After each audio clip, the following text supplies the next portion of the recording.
ద్వారా ఏదైతే మీరు ఓవర్ హెడ్ ట్యాంక్ ఎక్కి కింద బకెట్లో ఏదైతే బ్లీచింగ్ పౌడర్ కలుపుకొని అందులో మిక్స్ చేయాల్సి వస్తుంది.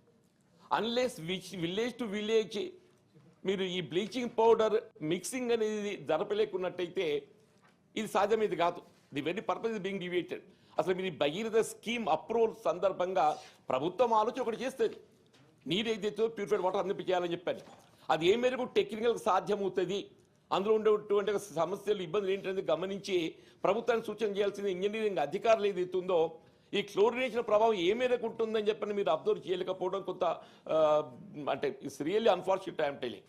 కాబట్టి దయచేసి మీ ద్వారా గౌరవ మంత్రి గారిని ఏదైతున్నదో ఈ యొక్క ఆలోచన మనకు రిజల్ట్ పొందే విధంగా ఎండ్ ప్రాంతంలో గ్రామ ప్రాంతంలో ప్యూరిఫైడ్ వాటర్ పొందటానికి ఇంకేదైనా ఇప్పుడు అదొక గమనించండి అధ్యక్ష. ఇంకొకటి ఏదైతుందో ఈ mission by the scheme implement చేస్తున్నామనే ఒక భావనతోని ఉమ్మడి రాష్ట్రంలో మాకు కొన్ని కాంప్రహెన్సివ్ వాటర్ సప్లై స్కీమ్స్ అమలు తెచ్చుకున్నాం, సిపిడబ్ల్యూ స్కీమ్స్. అవన్నీ నిలిపేసారు. అవన్నీ నిలిపేయడంతో గత 5 సంవత్సరాలు ఏదైతే వాటి వాడకపోవడంతో డీఫంక్ట్ అయిపోయినాయి.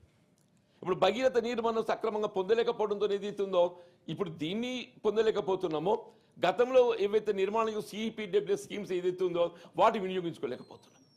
కాబట్టి మీ ద్వారా అప్పుడు ఉమ్మడి రాష్ట్రంలో ఏదైతే CPW schemes comprehensive protect water supply schemes నిర్మాణం చేసి డీఫెక్ట్ అయిన ఉన్నటువంటి వాటిని ఏదైతే ఉందో రెస్టరేషన్ కొరకు ఏదైతుందో మీరు చర్యలు చేపట్టినట్టయితే మనకు అవి వినియోగులకు వచ్చే అవకాశం ఉంటుంది. రెండు మీరు దృష్టి కేంద్రీకరించాలని చెప్పని మీ ద్వారా గౌరవ మంత్రి గారు